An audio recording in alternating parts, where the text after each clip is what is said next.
పునాదులు సరిగ్గా ఉండాలి, మన కట్టుబడి సరిగ్గా ఉండాలి, దేవుని సన్నిధిలో నిలబడేటువంటి రీతిగా నీ అడుగు ఉండాలి. వేస్తున్నావా నీ అడుగు? దేవుని బిడ్డలారా, అందుకే సత్యములో నువ్వు ప్రతిష్ఠించబడాలి. సత్యములో నువ్వు ప్రతిష్ఠించబడితే దేవుని యొక్క కృప నీకు తోడుగా ఉంటుంది. ఆయన సన్నిధిలో నిన్ను నన్ను మనలందరినీ నిలవబెడుతుంది. దేవునికి స్తోత్రం చెల్లిద్దాం. హల్లెలూయా.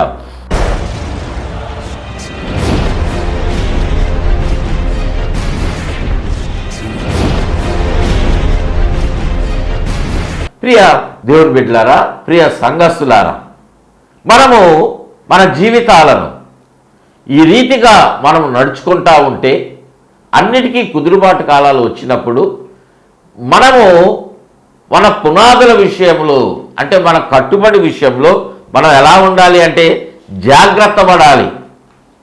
ఎందుకు జాగ్రత్త పడాలి?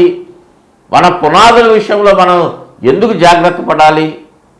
మనము బండ మీద కట్టబడినటువంటి ఆ ఇంటి వలె మనం ఎందుకు ఉండాలి అంటే మనం పడిపోకుండా ఉండటానికి. అందుకే కదా మత్తయి సువార్తలో ప్రభువారు ఆ బండ మీద ఇల్లు కట్టుకొనినటువంటి వాడు ఎలా ఉంటాడంట? బుద్ధిమంతుడుగా ఉంటాడని లేఖనంలో తెలియజేశాడు. బండ మీద ఇల్లు కట్టుకున్నటువంటి వాడు బుద్ధిమంతుడుగా ఉన్నాడని లేఖనము చెప్తా ఉంది. చూడండి, మత్తయి సువార్త 7వ అధ్యాయములో 24వ వచనములో అంటున్నటువంటి మాట, కాబట్టి ఈ నా మాటలు విని వాటి చొప్పున చేయు ప్రతివాడు బండ మీద తన ఇల్లు కట్టుకొనిన బుద్ధిమంతుని పోలి ఉండును. మనం అనుకుంటాం, నేను బుద్ధిమంతుడండి, నేను తెలివి కలిగిన వాడిని, నేను జ్ఞానవంతుణ్ణి, నాకు అన్నీ తెలుసు, ఎలా జీవించాలో తెలుసు, ఎలా జీవించకూడదో కూడా నాకు తెలుసు, నేను ఏ మార్గంలో వెళ్ళాలో తెలుసు, అందుకే నేను దొంగతనం చేయట్లా, చక్కగా ఉన్నా, తప్పు చేయట్లా అని భ్రమపడతా ఉన్నారు చాలామంది. అలా కాదు. ఎవరు బుద్ధిమంతుడంటే ఈ నా మాటలు విని వాటి చొప్పున చేయు ప్రతి ఒక్కరూ బుద్ధిమంతులేనంట. అంటే దేవుని యొక్క మాట వినాలి. ముందుగా వినడం మాత్రమే కాదు, విన్నటువంటి మాట ప్రకారముగా వాటిని చేయాల్సిందే. దేవునికి స్తోత్రం చెల్లిద్దాం. హల్లెలూయా. చాలామంది దేవుని మాటలు వింటా ఉన్నారు, మందిరానికి వెళ్తున్నారు, ఉపవాస ప్రార్థనలో దేవుని యొక్క వాక్యం వింటా ఉన్నారు, టీవీలో టెలికాస్ట్ చేయబడుతున్నటువంటి ఆ యొక్క వాక్యమును మీరు వింటా ఉన్నారు. మరికొంతమంది మీటింగ్స్ పెట్టినప్పుడు ఆ మీటింగ్స్కి వెళ్తారు. ఏదో సరదాగా వెళదామని వెళ్ళినటువంటి వారు దేవుని యొక్క మాటలు విని రక్షణ పొందినటువంటి వారు కోకొల్లలు ఉన్నారు కదా. గొప్ప గొప్ప సేవకులు ఉన్నారు. వాళ్ళు ఎలా వెళ్ళారు? పాస్టర్ ప్రవీణ్ గారు, బెల్లంపల్లిలో ఉన్న పాస్టర్ ప్రవీణ్ గారి యొక్క సాక్ష్యం విన్నారు కదా. హైదరాబాదులో తిండి లేని పరిస్థితుల్లో ఉండి మీటింగ్ జరుగుతూ ఉంటే ఆ మీటింగ్ అయిన తర్వాత భోజనం పెడతారేమో, భోజనం చేసి చాలా రోజులైందని ఆయన తిండి లేని పరిస్థితుల్లో ఆయన మీటింగ్కి వెళ్తే దేవుని యొక్క సేవకుని ద్వారా, ఆ వాక్యం ద్వారా పట్టబడి ఆయన నేటి దినాన దేవుని యొక్క సేవ చేస్తూ ఉన్నారు. దేవునికి స్తోత్రం చెల్లిద్దాం. హల్లెలూయా. ప్రియ దేవుని బిడ్డలారా, ఇట్లా ఎంతమంది ఉన్నారు? దేవుని యొక్క మాటలు వినడం కాదు, వాటికి లోబడాలి. వాటి చొప్పున చేయటం అంటే వాటికి లోబడాలి. లోబడి ఆ వాక్యము ఏది నీకు తెలియజేయబడతా ఉందో, నీకెందుకు దేవుడు అట్లా తెలియజేస్తా ఉన్నట్టు నీ మార్గం సరిగా లేదేమో, నీ తెలివితేటను బట్టి, నీ జ్ఞానాన్ని బట్టి నువ్వు నడుస్తున్నావేమో. నేను నా జ్ఞానాన్ని బట్టి నడుస్తున్నా కదా అనుకోవచ్చు, జ్ఞానం లేకుండా నేను నడవట్లేదు కదా అనుకోవచ్చు. కానీ నీ జ్ఞానము అది నీకు గొప్పగా ఉన్నది, దేవుని మార్గాన్ని వ్యతిరేకిస్తుందేమో. నేటి దినాన ఈ మాట ఎందుకు చెప్తా ఉన్నానంటే జ్ఞానము దేవుని వ్యతిరేకిస్తుందేమో అని చాలామంది తెలివి కలిగినటువంటి వారుగా ఉన్నటువంటి వారు, బాగా చదువుకున్న వాళ్ళు ఏమంటున్నారంటే చదువే ఉంది కానీ, సైన్సే ఉంది కానీ దేవుడు లేడు అని నాస్తికులుగా మారిపోతూ ఉన్నారు. దేవుని బిడ్డలారా, చాలామంది మేధావులు అంటున్నారు, కానీ వాళ్ళు చెప్పిన మాట దేవుడు లేడు, స్వర్గం లేదు, నరకం లేదు, ఏది దేవుడు ఉంటే నా ముందు కనబడమని చెప్పండి అని వితండవాదం చేసేటువంటి ప్రజల మధ్యలో మనం జీవిస్తూ ఉన్నాం. ప్రియ దేవుని బిడ్డలారా, మనం బుద్ధిమంతులుగా ఉండాలి అంటే ప్రభు చెప్పినటువంటి మాట ప్రకారంగా నువ్వు నడువు. నీ జీవితము ఎలా ఉంటుందంటే బండ మీద కట్టబడిన బుద్ధిమంతునిలాగా ఉంటుంది. అది సందర్భం కాదు కాబట్టి అంశంలో నేను వెళ్ళట్లా. నువ్వు స్థిరంగా ఉంటావు, పడిపోవు. నీ మీద ఎన్ని శ్రమలు వచ్చినా, ఎన్ని కష్టాలు వచ్చినా. అందుకే నీ పునాది ఎలా ఉండాలంటే బలంగా ఉండాల్సిందే. ప్రభు అయినటువంటి యేసుక్రీస్తు మీద నువ్వు కట్టబడాల్సిందే. ప్రియ దేవుని బిడ్డలారా, ప్రియ సహోదరుడా, మనము ఇటువంటి రీతిగా ఉండాలి. అందుకే కీర్తన గ్రంథంలో 11వ సంకీర్తన 3వ వచనంలో ఏమని వ్రాయబడి ఉంటుందంటే, పునాదులు పాడైపోగా నీతిమంతులు ఏమి చేయగలరు? ఒక ప్రశ్న. పునాదులు పాడైపోతే నీతిమంతులు ఏమైనా చేయగలరంటే ఏం చేయలేరు. అంటే నీతిమంతులు అనుకుంటున్నారు, మేము ఎదుటి వ్యక్తి పాడైపోతున్నాడు కదా, అతన్ని బాగు చేద్దామని చెప్పేసి అనుకుంటే ఏం చేయలేనటువంటి పరిస్థితి. కారణం ఏంటంటే అతడు వేయబడినటువంటి తన కట్టడమును ప్రారంభించినటువంటి ఆ పునాది బలహీనంగా ఉంది. అందుకే క్రీస్తు అనేటువంటి పునాది మీద మనము కట్టబడాలి. అపోస్తలులు చేసేటువంటి బోధలు అనేటువంటి పునాదుల మీద మనము కట్టబడాలి. ప్రియ దేవుని బిడ్డలారా, ప్రవక్తలు ఇచ్చినటువంటి ఆ మాటల మీద మనం కట్టబడాలి. మన జీవితాలు సత్యములోనికి ప్రతిష్ఠించబడి ముందుకు కొనసాగాల్సిందే.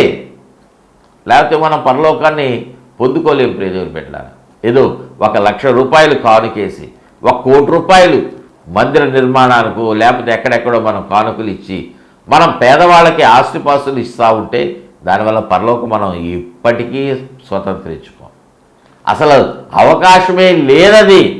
మనము మన హృదయాన్ని దేవునికి సమర్పించుకుంటేనే నీకు నాకు విడుదల, విముక్తి. దేవునికి స్తోత్రం చెల్లిద్దాం. హల్లెలూయా. నీతిమంతులు పునాదులు పాడైపోతే ఏమీ చేయలేరు. అసలు నీతిమంతులు అంటే ఎవరు? ఈ మాట కూడా మనం ఆలోచన చేయాలి కదా. నీతిమంతులు ఏం చేయగలరు అంటే అసలు నీతిమంతులు ఎవరన్నా అనుకోవచ్చు. నీతిమంతులు ఎవరు అనేటువంటి ఆ మాటను మనం చూస్తే లేఖనం చెప్తా ఉంది, నీతిమంతుడు లేడు, ఒక్కడు కూడా లేడు. దేవుని యొక్క వాక్యము, బైబిల్ గ్రంథం చెప్తున్నటువంటి మాట, నీతిమంతుడు అనేటువంటి వాడు ఒక్కడు కూడా ఈ లోకములో లేడు. అందరూ దారి తప్పి, త్రోవ తప్పి, దేవుని యొక్క మహిమను తృణీకరించి వారికి ఇష్టమైనటువంటి మార్గంలలో వాళ్ళు ఏర్పాటు చేసుకొని మనుషుల యొక్క మార్గంలోనే వాళ్ళు నడుస్తూ ఉన్నారు. ఇంకో వాళ్ళలో నీతి ఎక్కడ ఉంటుంది? దేవుడు వాళ్ళని చూసినప్పుడు వాళ్ళలో నీతి ఎలా కనిపిస్తుంది? కనిపించదు కదా. అలాగ నువ్వు కూడా నడుస్తుంటే నువ్వు కూడా నీతిమంతుడుగా ఉండవు కదా దేవుని దృష్టిలో. దేవుని దృష్టిలో నీతిమంతుడైనటువంటి వాడే నీతిమంతుడిగా ఉన్నటువంటి దేవునితోటి జీవిస్తాడు. దేవునికి స్తోత్రం చెల్లిద్దాము. హల్లెలూయా. ప్రియ దేవుని బిడ్డలారా, నువ్వు దేవునితోటి ఉండాలి, దేవుని యొక్క రాజ్యంలో ఉండాలి, పరలోకములో ఉండాలి, స్వర్గంలో ఉండాలని రకరకాల దాన ధర్మాలు ఇవన్నీ చేస్తున్నావు. నీ ఆలోచనలు బాగున్నాయి, కానీ అది అమలు చేయబడాలంటే నువ్వు నీతిమంతుడిగా మారాల్సిందే. ఎలాగా అంటే నీతిమంతునిగా ఉన్నటువంటి, ఒక మాట జ్ఞాపకం చేసుకోండి, నీతిమంతునిగా ఉన్నటువంటి ప్రభువారి యొక్క రక్తము, ఆయన రక్తములో కడగబడితే నీ పాపాలు, నువ్వు నీతిమంతునిగా మార్చబడతావు.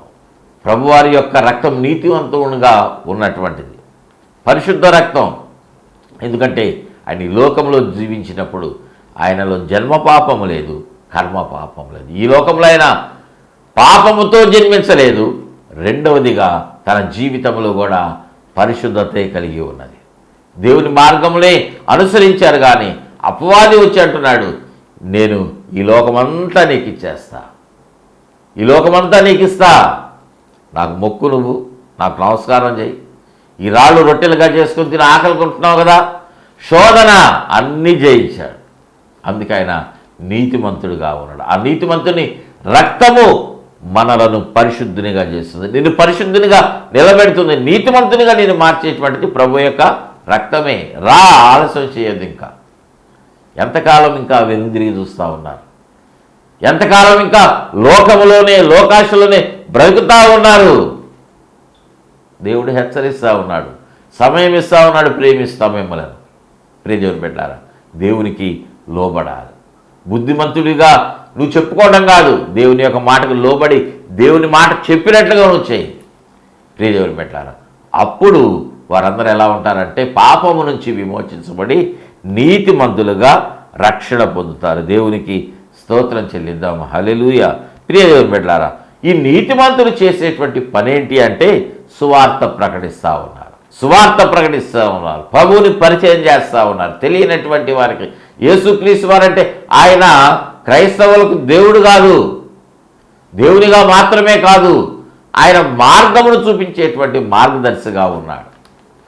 నీకు మార్గమును చూపించేవాడుగా ఉన్నాడు కదా అని క్రైస్తవ మార్గం అనేటువంటిది పరలోకానికి నడిపిస్తుంది, అది మతం కాదు అనేటువంటి సత్యాలను వారు తెలియజేస్తారు. సభలు పెడతా ఉంటారు. చాలామంది సభలు నేటి దినాన చూస్తే విపరీతంగా లక్షల రూపాయలు ఖర్చు పెట్టి పెడతా ఉన్నారు. ఎందుకొరకు? లక్షల రూపాయల కంటే దేవుని యొక్క బిడ్డలుగా ఉన్నటువంటి ప్రతి ఒక్కరి ఆత్మ చాలా విలువైనది. నీ ఆత్మ నువ్వు సంపాదించేటువంటి లక్షల రూపాయల కంటే విలువైనది. దానికి ప్రాధాన్యత ఇవ్వండి. ఎక్కడో అమెరికా వెళ్ళి సంపాదించడం కాదు. నువ్వు వెళ్ళి సంపాదించుకో, మంచిదే, కానీ నీ ఆత్మను సంపాదించుకో, జాగ్రత్త పరచుకో. నువ్వు అమెరికాకు వెళ్ళి విచ్చలవిడితనానికి అలవాటైపోయి, ఎక్కడ దూర ప్రాంతానికి వెళ్ళి, లోకములోనికి వెళ్ళి విచ్చలివిడిగా నువ్వు బ్రతుకుతూ ఉంటే ఎక్కడికి వెళ్ళిపోతావు? ప్రియ దేవుని బిడ్డలారా, లోకములో ఈ యొక్క లోకయాత్ర ముగించిన మీదట నీ మరణం తర్వాత నీ ఆత్మ ఎక్కడికి వెళ్తుందో ఆలోచన చేశారా? ఆలోచన చేయండి. మన ఇల్లు మంచి పునాది మీద కట్టబడాలని మనం ఆలోచన చేస్తూ ఉంటాం. మంచి మేస్త్రిని పిలుస్తాం, మంచి ఇంజనీర్ని పిలుస్తాం, మంచి ప్లాన్ చేసుకుంటాం, మంచి బిల్డింగ్ కట్టడానికి మంచి మెటీరియల్, కాస్ట్లీ మెటీరియల్ వాడటానికి మనం ప్రయత్నం చేస్తూ ఉన్నాం. ప్రియ దేవుని బిడ్డలారా, ఈ భవనము మనం చూసి చాలా ఆనందపడతాం మన మంచి ఇల్లు కట్టుకుంటే. కానీ మన హృదయము ఎలా నిర్మించబడుతుంది, ఎలా కట్టబడుతుంది? దేవుడు అందులో ఉండేటువంటి మందిరంగా మనం కట్టుకుంటున్నామా? దేవునికి నివాసస్థలంగా మనం కట్టబడుతున్నామా? ఆలోచన చేయండి. ఆలోచన చేస్తే నష్టమే ఉంది. మీ జీవితాలు ఎలా ఉన్నాయి? ఒక 5 నిమిషాలు ఆలోచన చేయండి. మీరు నడుస్తున్నటువంటి నడక దేవునికి ఇష్టమైనటువంటిదిగా ఉన్నదా లేదా? నేను వెళ్ళేటువంటి మార్గం అది దేవునికి ఇష్టం కలిగినటువంటిదిగా ఉన్నదా? దేవునికి కష్టాన్ని తీసుకొని వస్తూ ఉందా? దేవుని హృదయం గాయపరచబడతా ఉందా? నువ్వు రక్షణ పొందావు, బాప్తిజం పొందావు, కానీ ఎక్కడైనా దేవుణ్ణి మరలా సిలువ వేస్తున్నావేమో నీ వ్యతిరేకతను బట్టి, నువ్వు నడుస్తున్న మార్గాన్ని బట్టి, నువ్వు తిరిగి చూస్తున్నటువంటి విధానాన్ని బట్టి. లోతు భార్య తిరిగి చూస్తూ ఉంది. లోతు భార్యలాగా మనం జీవించొద్దు. ముందు కొనసాగాల్సిందే. అబ్రహాముగా మార్చబడినటువంటి రీతిగా దేవుని యొక్క వాక్యమును బట్టి, దేవుని యొక్క మాటను బట్టి నడిచాడు. అన్ని విషయాలలో ఆశీర్వదించబడ్డాడు. నువ్వెందుకు అలాగ ఉండకూడదు? దేవుడు నీకు అన్ని రకాలుగా ఆశీర్వదించబడాలని నీకు సిద్ధంగా కొన్ని ఆశీర్వాదాలు ఇస్తూ ఉంటే ఎందుకు వెనుదిరిగి చూస్తూ ఉన్నావు?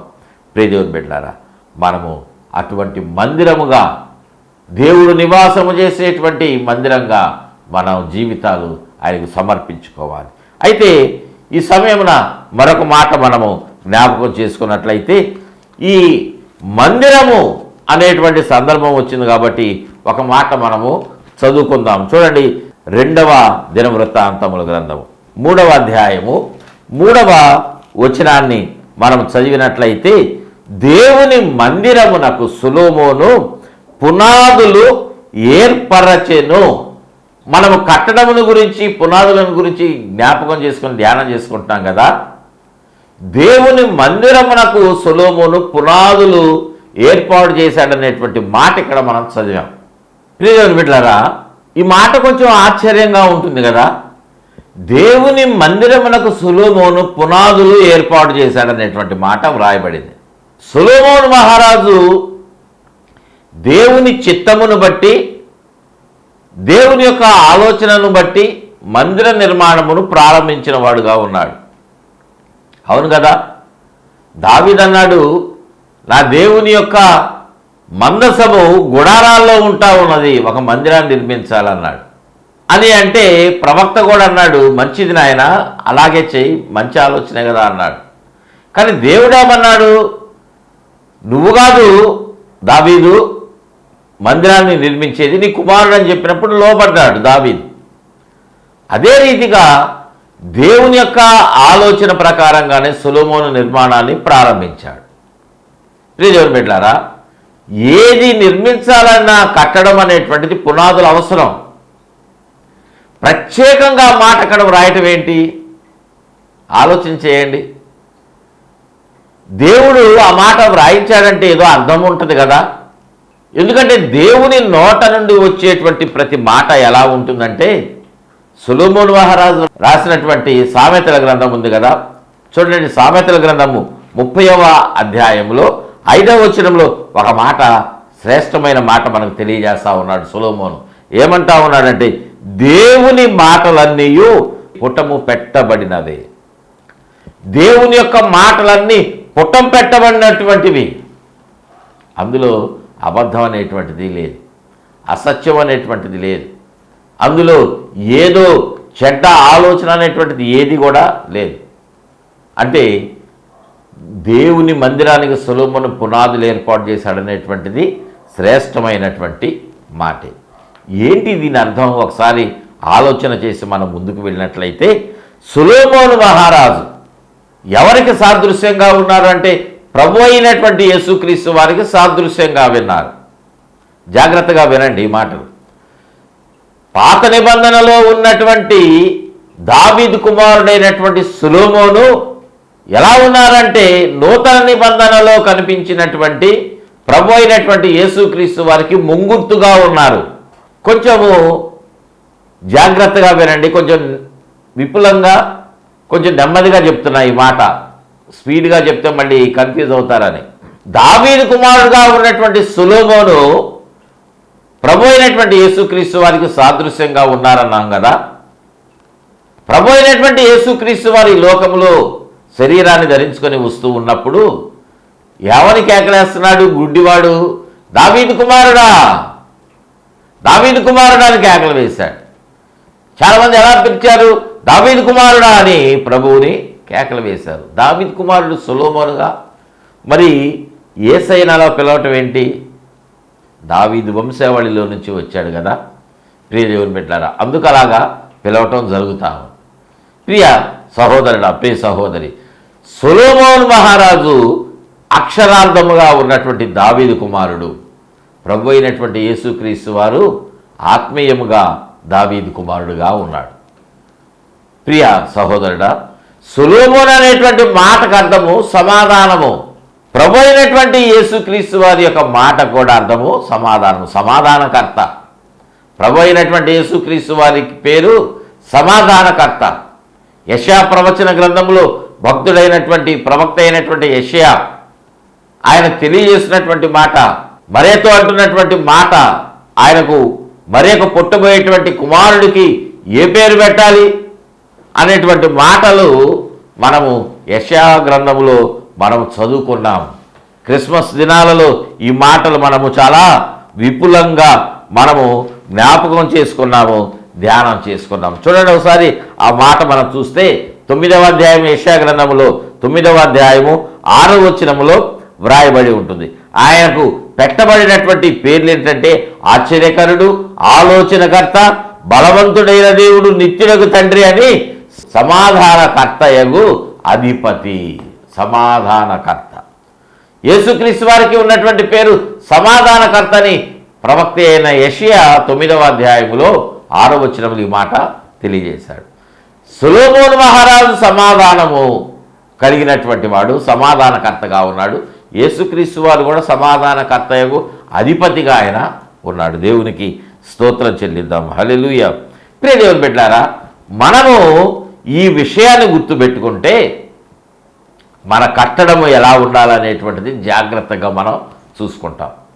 ఎందుకంటే సొలొమోను మహారాజు మందిరాన్ని నిర్మించడానికి పునాదులు వేస్తే మన జీవితము నిర్మించబడడానికి, జాగ్రత్తగా వినండి ప్రియ దేవుని బిడ్డలారా, మన జీవితము జాగ్రత్తగా కట్టబడడానికి మన పునాది ఎంత జాగ్రత్తగా ఉండాలి, ఎంత బలంగా ఉండాలి. మనం ఒక ఇల్లు కట్టబోతుంటే ఇంజనీర్ గారి దగ్గరికి వెళితే ఆయన అడుగుతాడు, ఎన్ని స్టైర్స్ వేయాలండి, మీరు ఎన్ని అంతస్తులు కట్టాలని ఆలోచన కలిగి ఉన్నారు? ఎందుకంటే పునాది అది బలంగా ఉండాలి, పునాది బలంగా ఉండాలి.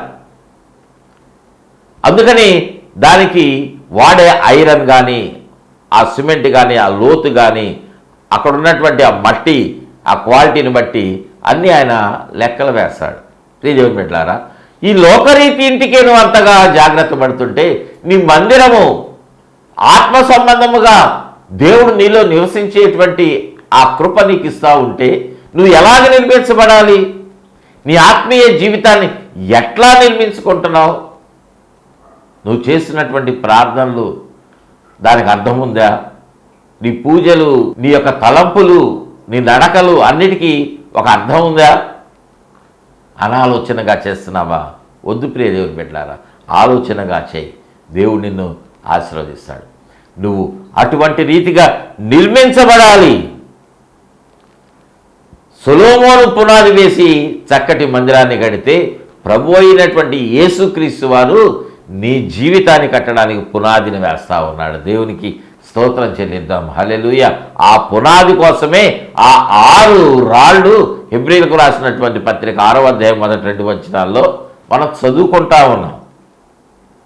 అటువంటి వాటి మీద నువ్వు కట్టబడాలి. ఎలా కట్టబడాలి నువ్వు?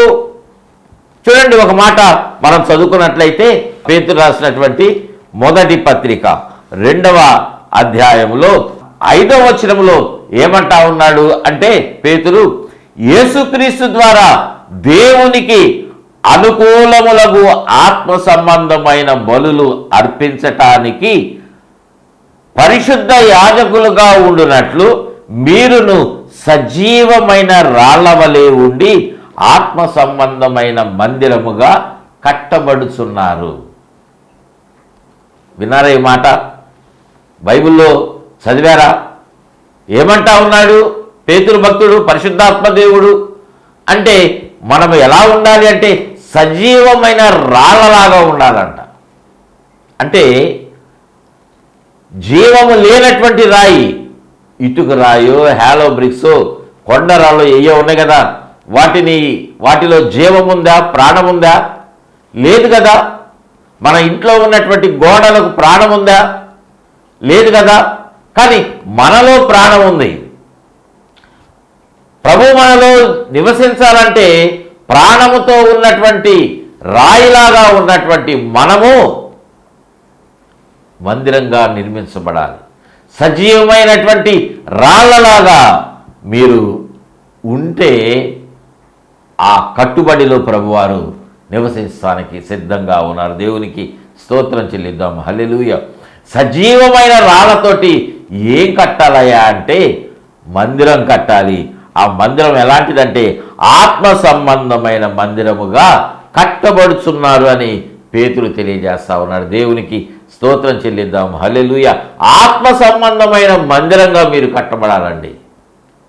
ప్రియ దేవుని బిడ్డలారా, మీరు దేవుడు నివసించేటువంటి మందిరముగా మీ జీవితాలు మీరు కట్టుకోవాల్సిందే. లేకపోతే ప్రభు మీలో నివసించరు. మన జీవితాలు శోధనలు గురైపోతూ ఉంటాయి. అపవాది వాడి తంత్రాలతోటి, కుతంత్రాలతోటి నీ మీద దాడి చేస్తూ ఉంటాడు. నువ్వు ఎలా ఉండాలంటే దేవుని యొక్క వాక్యమును ఎరిగినటువంటి అనుభవంలో ఉంటే అపవాది నీ దగ్గరకు వచ్చి శోధిస్తూ ఉంటే, నేను భక్తుడిని కదా అని అనుకుంటే నిన్ను పడవేయటానికి వాడి అక్కడ నీ దగ్గర ఒక ప్లాన్తో వస్తాడు కదా. ప్రభు అయినటువంటి యేసుక్రీస్తు వారి దగ్గరికి ఎలాగొచ్చాడు? మత్తయి సువార్త 4వ అధ్యాయంలో వ్రాయబడింది. ఆయన ఉపవాస ప్రార్థన 40 దినాలు చేసి ముగించినప్పుడు ఆకలి కొంటే ఈ రాళ్ళను రొట్టెలుగా చేసుకొని తిను అంటే, వాట్ నాన్సెన్స్, నేను దేవుని కుమారుడు చేసుకోలేనా అని రాయికి ఆజ్ఞాపించి రొట్టెగా చేసుకొని ప్రభువారు తినలా. దేవుని యొక్క వాక్యముతో అపవాదిని ఎదిరించాడు. మనుషుడు రొట్టె వలన మాత్రం కాదు కానీ దేవుని నోట నుండి వచ్చేటువంటి ప్రతి మాట వలన బ్రతుకుతాడనేటువంటి మాట అపవాదికి చెప్తే అపవాది ఓడిపోయాడు. అక్కడ అపవాదిని వాక్యంతో ఓడించాడు. అంటే నువ్వేం చేయాలి? వాక్యాన్ని తెలిసినటువంటి వారుగా మీరు ఉండాల్సిందే. వాక్యంతో మీరు నింపబడితేనే మీరు దేవుని సన్నిధిలో బలముగా ఉంటారు. ప్రియ దేవుని బిడ్డలారా, మనము అపవాదిని ఎదిరించాలి. నేను ఉపవాసం చేస్తున్నాను, నాకు బలం ఉంది అనుకోవద్దు. ప్రభువారు కూడా ఉపవాసం ప్రార్థనలు ముగించిన తర్వాతే 40 దినాలు, 40 రాత్రులు కాదు, 40 పగలు కాదు, 40 పగళ్ళు 40 రాత్రులు ఏమీ తీసుకోకుండా దేవుని సన్నిధిలో ప్రార్థన చేశారు. తండ్రి అని దేవుని దగ్గర ప్రభు అయినటువంటి యేసుక్రీస్తు బలం పొందుకున్నారు, ఆత్మబలాన్ని పొందుకున్నారు. అందుకే అపవాదిని జయించాడు. అపవాదిని జయించేటువంటి రీతిగా నువ్వు ఆత్మ సంబంధమైనటువంటి వానిగా నువ్వు మారాల్సిందే. సజీవరాలుగా నువ్వు ఉన్నట్లయితే, సజీవునిగా నువ్వు ఉన్నట్లయితే సజీవ మందిరాన్ని, ఆత్మ సంబంధమైన మందిరాన్ని నువ్వు కట్టబడాల్సిందే. అలా కట్టబడితే దేవుడు నీలో నివసించడానికి అంతగా హెచ్చించి ఖచ్చితంగా ఆయన నీలో నివసిస్తాడు. దేవునికి స్తోత్రం చెల్లిద్దాం. హల్లెలూయా, హల్లెలూయా. ప్రార్థన చేసుకుందాం. ప్రేమ కలిగిన తండ్రి, మహాపరిశుద్ధుడా, మహోన్నతుడా, ఈ మాటలు విన్నటువంటి వారందరినీ మీరు జ్ఞాపకం చేసుకొని వారి కట్టుబడి ఎలా ఉందో, వారి జీవితాలు ఎలా ఉన్నాయో, వెనుదిరిగి చూస్తున్నారేమో, వెనుదిరిగి వెళ్ళిపోతున్నారేమో నాయన, ఆ పరిస్థితులన్నిటిలోంచి తొలగించి బలపరచి మీరు దీవించి ఆశీర్వదించండి నాయన, ఆశీర్వదించండి. ఆశీర్వాదమునకు వారసులు అవటానికి మీరు పిలువబడ్డారనేటువంటి మాట వారి జీవితంలో ఆ వాగ్దానాన్ని నెరవేర్చండి. సజీవమైనటువంటి రాళ్ల వలె మేమందరం ఉండి ఆత్మ సంబంధమైనటువంటి మందిరముగా కట్టబడేటువంటి ఆ కృపను దయచేయండి నాయన. ఈ మాటలు విన్నటువంటి వారందరినీ జ్ఞాపకం చేసుకొని వారి జీవితాలు మీరు కట్టండి నాయన. శరీర సంబంధమైన ఆశీర్వాదాలు వారు కోరుకుంటున్నటువంటి రీతిగా నాయన మీ చిత్తానుసారముగా వారికి మీరు అనుగ్రహించండి, ఆశీర్వదించండి. మంచి ఆరోగ్యమును ప్రభువా నాయన మీ కృపను వారికి తోడుగా ఉంచండి. ఉద్యోగ వ్యాపారాలలో, యవన బిడ్డల చదువుల్లో మంచి భవిష్యత్తును వారికి అనుగ్రహించడానికి మీ కృపను వారికి తోడుగా ఉంచి నడిపించండి. వారి జీవితాలను కట్టుకోవడానికి నాయన సరి అయినటువంటి పునాదులు వారికి వేయండి నాయన. ఆత్మ సంబంధమైన మందిరముగా కట్టబడేటువంటి కృపను దయచేయమని ఈ కార్యక్రమాన్ని స్పాన్సర్ చేసినటువంటి బిడ్డను కూడా మీరు దీవించి ఆశీర్వదించమని మీకే సమర్పించుకుంటూ యేసయ్య నామమున అడిగి వేడుకుంటున్నాము తండ్రి. ఆమేన్, ఆమేన్, ఆమేన్. తండ్రి అయిన దేవుని ప్రేమ, ప్రభువును రక్షకుని యేసుక్రీస్తు వారి కృప, పరిశుద్ధాత్మ దేవుని యొక్క అన్యోన్యమైన సన్నిధి సహవాసం సదాకాలం తోడుగా ఉండి నడిపించి బలపరిచి వర్ధిల్ల చేయునుగాక. Amen, amen, amen. God bless you all.